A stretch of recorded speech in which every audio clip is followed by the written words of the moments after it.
Salut à tous, j'espère que vous allez bien et on se retrouve aujourd'hui pour faire un point ensemble sur le mercato parisien. Mercato qui n'a pas commencé et qui n'est pas le chantier du moment pour Leonardo, qui attend sûrement l'issue de la saison pour commencer à accélérer. En revanche, chez les jeunes, le directeur sportif parisien travaille beaucoup et visiblement ça paye. En effet, le mois de juin ne nous a pas réussi avec les échecs dans les dossiers Aouchiche et Kouassi. Ces dossiers ont fait beaucoup de bruit et pas forcément de la bonne pub au PSG, mais aujourd'hui les nouvelles sont très bonnes, alors j'ai décidé d'en faire une vidéo. L'accord était annoncé depuis plusieurs jours par Loïc Tanzi. Le club a officialisé la signature du premier contrat professionnel d'Edouard Michu aujourd'hui. Comme d'habitude, lorsqu'un joueur signe son premier contrat pro, le milieu de 17 ans est lié au club pour 3 ans, soit jusqu'en 2023.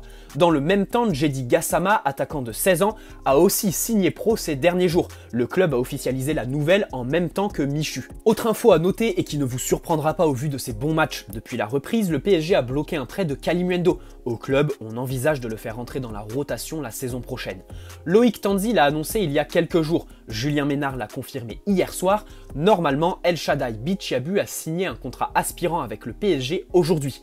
Il signera son premier contrat pro automatiquement à ses 16 ans, c'est-à-dire en 2021. Et pour le moment, il s'entraîne avec les U19. Et on finit chez les jeunes avec un dossier qui n'est pas bouclé. Le PSG a proposé un contrat professionnel à Nathan Bitumazala, qui réfléchit. En effet, son contrat aspirant a expiré en juin. À la base, le club lui avait annoncé qu'il ne voulait pas le conserver. Mais depuis, la donne a changé. Le milieu de 17 ans est en pleine réflexion. Voilà, comme vous pouvez le constater, Leonardo et son adjoint Castellazzi se sont concentrés sur le centre de formation ces derniers temps, ce qui explique le manque d'infos viables au niveau des arrivées chez les pros. Mais il faut souligner le bon travail effectué ce mois-ci et surtout les bonnes nouvelles qui font forcément plaisir. Maintenant, tous ces joueurs de Michu à Bitumazala, ne vous attendez pas à les voir à l'entraînement avec les pros ou sur le terrain dès la saison prochaine. Aujourd'hui, on peut se projeter dans un futur proche avec Kalimuendo, Pembele, Mbesso, même si la tendance est plus à un départ, et éventuellement Kais Ruiz Atil. En gros, tous ceux qui se sont préparés avec le groupe pro depuis le 22 juin. Même pour Simons, c'est assez flou pour le moment.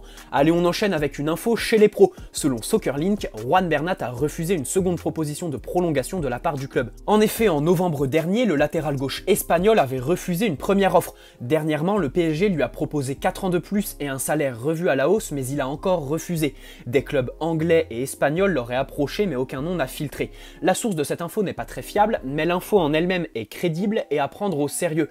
Bernat n'a toujours pas prolongé à 1 an de la fin de son contrat et aucun signal positif n'est à signaler pour le moment. Cette situation pourrait rapidement se transformer en enjeu pour le prochain mercato et j'ai prévu de traiter le sujet en profondeur pour le 3e épisode du Mercato Parfait qui sortira très prochainement. Concernant les prolongations de Neymar et Mbappé, les dernières infos nous font penser que ce feuilleton devrait rythmer notre automne et la fin d'année 2020 au PSG. En effet, Mbappé a annoncé qu'il restera au PSG la saison prochaine à la mi-temps de PSG Celtic. Mais ce n'est pas tout, selon le Parisien, Doha veut absolument le garder au moins jusqu'au Mondial 2022 et tout faire pour le prolonger. Le joueur prend son temps et ne veut pas se presser, pour le moment ça temporise. Pour Neymar, les deux parties sont d'accord pour discuter de manière concrète après la Ligue des Champions. Le dossier sera ouvert en septembre ou en octobre. Quoi qu'il en soit, les deux restent au club cet été et on sait déjà que leur prolongation sera une mission très importante pour le club. Allez, on termine cette vidéo avec quelques infos au niveau financier. Le syndicat de clubs Première Ligue a publié une étude sur les retombées économiques de l'épidémie de coronavirus sur la Ligue 1 et le foot français. Le manque à gagner pour les clubs de Ligue 1 s'élève à 605 millions d'euros. Les revenus liés aux droits télé ont chuté d'environ 210 millions d'euros depuis l'arrêt de la Ligue 1 et donc de sa diffusion. Mais au-delà de la Ligue 1, le football professionnel en France aurait perdu près de 1,3 milliard de chiffre d'affaires. Au niveau des emplois dans ce secteur, les conséquences de cette épidémie pourraient engendrer entre 3400 et 8000 suppressions de postes. Si on veut se projeter au niveau des solutions, deux sont imaginées et discutées avec le gouvernement.